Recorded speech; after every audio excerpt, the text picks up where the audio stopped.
Es para mí un honor recibir en esta casa, en el Congreso, a la Fundació Pasqual Maragall y a todos los participantes de esta jornada. Les agradezco muy especialmente su organización aquí, que hayan elegido el Congreso para celebrar esta jornada y la voluntad de compartirlo con todos nosotros. Contamos con el capital científico para aportar conocimiento clave en la lucha global contra esta enfermedad. Es imprescindible aprovechar ese potencial y dotarlo de mayor apoyo y recursos.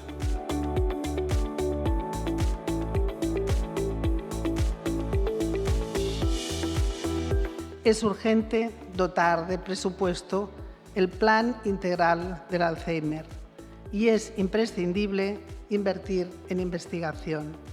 La oportunidad es histórica antes de que su creciente incidencia desborde las capacidades de nuestro sistema. Cuando mi padre apostó por la investigación hacía casi más de 10 años, era consciente que no había cura para él.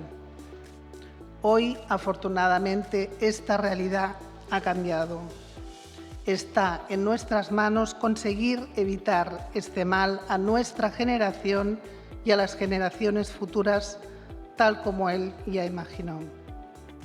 Debemos comprometernos a trabajar juntos por un futuro sin Alzheimer. Hoy estamos aquí para dar un paso adelante. Contamos con todos ustedes. Muchísimas gracias por su atención. Avui, gràcies a tots vosaltres, socis, signants del manifest, participants dels nostres estudis, donants, tots vosaltres heu aconseguit que portem la veu de l'Alzheimer al Congrés dels Diputats. Moltes gràcies per fer-ho possible.